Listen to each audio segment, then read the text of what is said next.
Fã do horror, continuamos com o nosso especial trash modernizado 100 anos de horror, em que eu vou trazer os 100 melhores filmes de terror dos últimos 100 anos, divididos, são 10 por década, em ordem cronológica, tá? Não tá em ordem de ranking.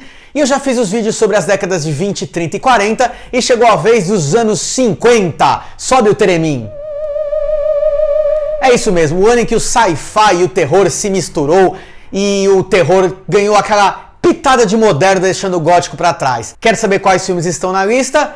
Depois da vinheta eu tô de volta, mas não esqueça de antes se inscrever no nosso canal do YouTube, ativar a notificação para receber o push quando os próximos vídeos entrarem no ar e também seguir a gente lá no Instagram e deixar o seu coração ser um seguidor do Trash Modernizado.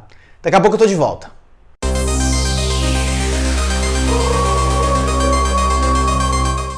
Bom, nos anos 50, diferente dos anos anteriores, né? O medo deixou de ser uma coisa do passado, uma coisa distante, e acabou se tornando um medo mais moderno. E o cinema de terror dos anos 50 foi pautado por 3 assuntos principais. O primeiro era o medo da invasão alienígena, exatamente por conta do crescente relatos de UFOs e também por conta da queda da nave em Roswell, New México, no final da década de 40, né?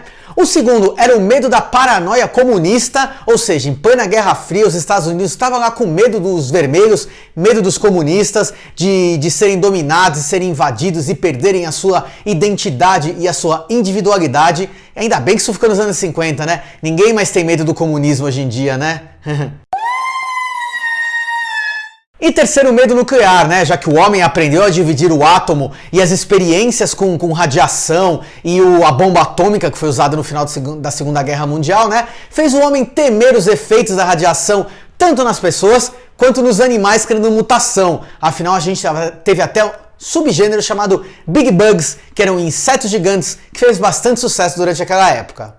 E o primeiro filme dessa lista é O Monstro do Ártico, de 1951, clássico absoluto do sci-fi, da propaganda ideológica contra o comunismo, do macartismo, em que um grupo de pesquisadores numa base da aeronáutica americana no Ártico descobrem uma forma alienígena, uma forma vegetal alienígena que caiu na Terra e descongelou e começa a querer tomar as suas formas. Produzido e dirigido por Howard Hawks e baseado no livro Who's Go There, do John W. Campbell Jr., né? O filme caiu como uma luva naquele sentimento de paranoia contra a xenofobia e o medo da perda da individualidade e de que os americanos fossem tomados e sobrepujados por uma criatura estrangeira. Uma curiosidade é que mais de 20 anos depois, em Halloween, A Noite do Terror de John Carpenter, Laurie Strode e Tommy Doyle estão assistindo exatamente O Monstro do Ártico numa dessas sessões de terror especial na noite do Dia das Bruxas, né?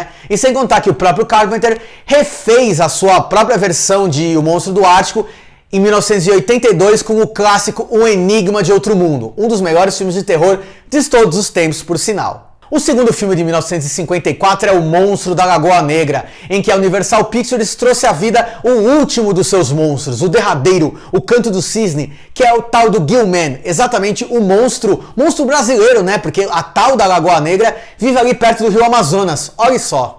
Além de servir como inspiração para vários e subsequentes filmes que tenham monstros e criaturas aquáticas, né? O Monstro da Lagoa Negra ficou muito famoso pela roupa emborrachada de que o Gillman, que tradução literal seria Homem-Guelra, tem até os zíper nas costas, ficou muito famoso aquele visual do monstro, e a roupa foi criada por uma mulher, a Millie St. Patrick, num dos maiores casos de bropriation da história, na época que ainda nem existia o termo bropriation, em que na verdade ela não foi acreditada, e o responsável pelos efeitos de maquiagem do filme que roubou os créditos de ele ter sido o criador do visual do Gillman. Mas ainda bem que essa justiça foi reparada dali pra frente. Em terceiro lugar, As Diabólicas, de 1955, um dos maiores thrillers de todos os tempos. Puta suspense, filmaço dirigido pelo Henry Georges Clouzot, e é um filme que saía completamente dos padrões do puritanismo de Hollywood daquela época, né? Porque é um filme que traz um triângulo amoroso criminoso e nele está envolvido lesbianismo, relacionamento aberto, masoquismo, misantropia, misoginia.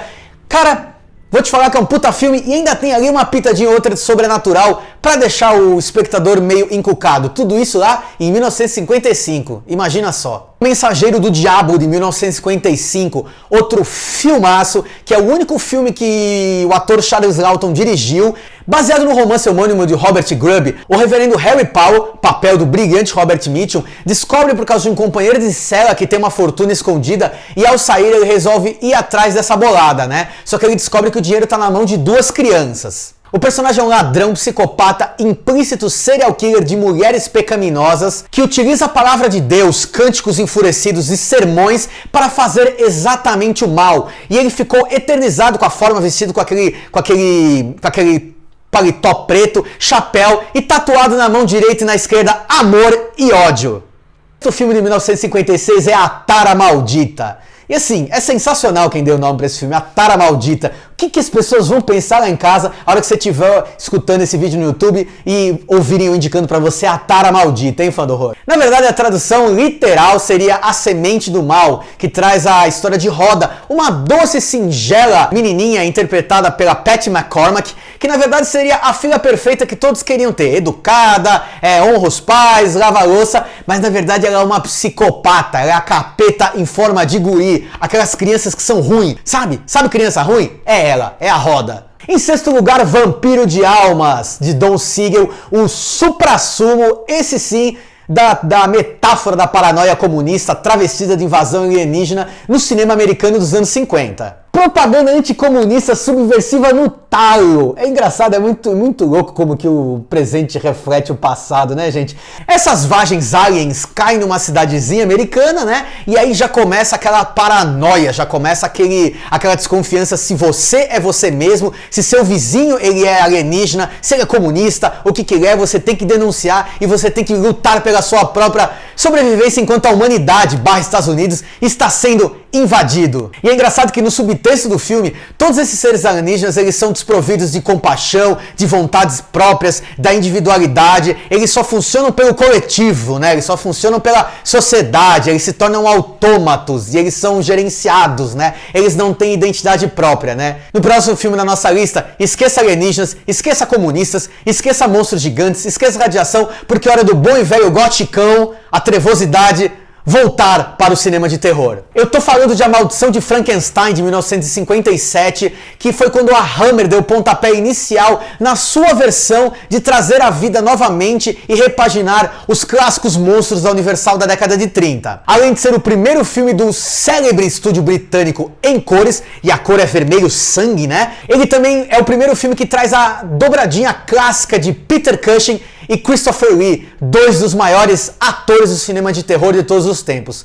Cushing vive o papel do Barão von Frankenstein, que é o criador daquele monstro cadavérico, e Christopher Lee encarna o monstro, a criatura, que tem um visual bem diferente daquele de Jack Pearce e do Boris Karloff, né, que por sinal é protegido por direitos autorais, e traz uma nova versão e uma nova face pro monstro putrefato. O oitavo lugar é de A Noite do Demônio, de 1957, dirigido por Jacques Tourneur, em que traz à tona mais um filme sobre seita satânica e pacto com o diabo. Ele ficou muito mais marcado pela briga entre Tourneur e o produtor Hall E. Chester, né? Foi um pega pra capar no meio das filmagens, porque se você conhece o cinema de Jacques Tourneur, desde lá Sangue de Pantera e os filmes da RKO Pictures, ele sempre gostou do terror inteligente e subentendido. Já o produtor ficou forçando a barra para escancarar e o demônio aparecer sim em cena. Resultado, um demônio bizonhão, monstrengão, chifrudo, feio pra caramba, quebrando todo o clima e a atmosfera criado naquele filme, exatamente pelo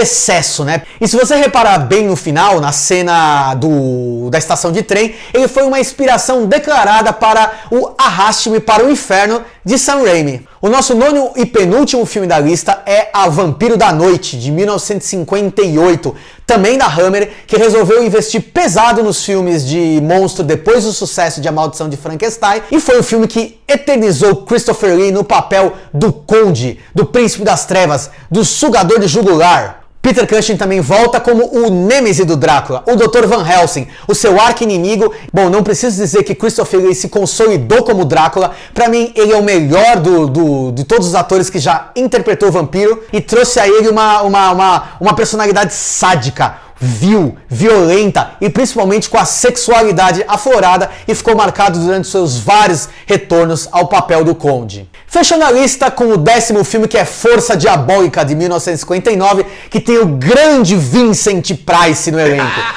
outro dos maiores atores de terror de todos os tempos, e que é um dos filmes mais inventivos do diretor William Castle, que era conhecido por colocar os gimmicks nos seus filmes para atrair e trazer ali um tchan a mais pra galera que fosse no cinema assistir às suas produções. Uma história de terror, sci-fi, filme noir e comédia, a Força Diabólica traz o Vincent Price como um cientista estudando uma ideia, uma teoria completamente estapafúrdia, em que todos nós seres humanos temos uma espécie de parasita alojado na coluna e que ele se alimenta do nosso medo e que a gente precisa gritar bem alto para conseguir extravasar e alimentar esse parasita para que ele não nos mate. Bom, a curiosidade aqui é que na exibição dos cinemas, William Castle lançou uma traquitana que chamava Sistema Perfecto, em que ele colocou em algumas cadeiras das salas de cinema um mecanismo de choque. Então toda vez que aparecia o tal do verme, né, em tela, ele ativava esse mecanismo, a galera tomava um choque e gritava alto, que era exatamente para que esse monstro não fizesse nenhum mal à plateia, então eles eram estimulados a gritar durante a sessão. Devia ser uma putaria, mas devia ser divertido. E eu encerrei aqui a lista dos anos 50 provando por A mais B que o cinema de terror naquela década não era apenas alienígena, comunista e monstro gigante, né? Curtiu a lista? Comenta aí embaixo o que você achou, conta os filmes dos anos 50 que você gosta, qual que é a sua lista pessoal e intransferível, e já sabe todo aquele procedimento padrão de inscrição no canal, ativação da notificação, seguir o Instagram. O próximo vídeo eu vou estar de volta com os anos 60. Os anos 60. Você não perde por esperar.